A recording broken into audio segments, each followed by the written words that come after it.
Welcome into SoundSense. I'm the Mike in michaelbearvoice.com. I've enjoyed a 30-year-plus career in sound, mostly behind the microphone, recording in the field on television and film projects, at a mixing console doing live TV, editing and post-production. Basically, I've been around microphones and recording in media production my entire adult life. I'm fine, thank you. How are you? About 5 years ago, I moved to the noisy side of the microphone and began to record voiceover. It's something that I had always wanted to do when I was much younger, but my career choices took me through television and not radio, from whence sprang a lot of voiceover people for fairly obvious reasons. Today, however, technology affords me that opportunity, so I used my understanding of the science of sound to build this booth in my basement along some pretty sound acoustic principles. That is to say, I built my booth with non-parallel surfaces.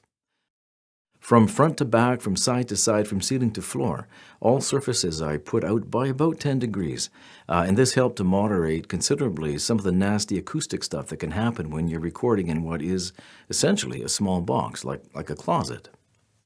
To get to it, you had to run the gauntlet of what is usually damp hockey gear. It was a decent little booth, and the heavy sealed door and the acoustic treatments I added kept most sound out, and I think probably the hockey equipment kept most people out as well, which might have been a good thing too. But it was time to move. I wanted to spend more time in the booth, but I just couldn't do it in that booth. Too small, too claustrophobic. I wanted to go where there was daylight and fresh air, and for me that meant the third floor of my house, although to call it a third floor might be a little bit generous. Essentially, it's the attic space, and it served us well over the years as an office and a bedroom. And now it's my recording space. A lot of voiceover people will have an office space in which they can conduct their business. They can edit their audio. Then they'll pop into a booth within that space. They'll record. They'll pop out to edit. They'll pop in to record. They'll pop back out to edit. They'll pop in to record. You get the picture, etc., etc. And there's absolutely nothing wrong with that. I just didn't want to do that.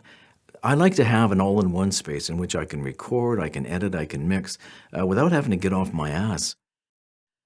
I guess that just makes me lazy. So some months ago, I began to gut one of these upstairs rooms with the intention of building an acoustically isolated recording space. I built a double-door entry. I doubled my end walls. In fact, the window wall actually has 3 layers, and I replaced what was an old single-pane double-hung window with 2 new double-glazed windows, and inside of that, I built a 3rd window sash with angled glass to help isolate the space even better. There were a lot of challenges, as you would expect in any renovation, but particularly in an old house when you never quite know what you're going to get when you cut into it. For example, I stumbled into a pretty serious electrical problem quite early on that I had to overcome before I could move on. But overcome I did, and move on I did, and succeed I did. Thank you, Yoda. And I managed to document the whole thing along the way. And so I invite you to come along for the ride. It'll be fun, I hope.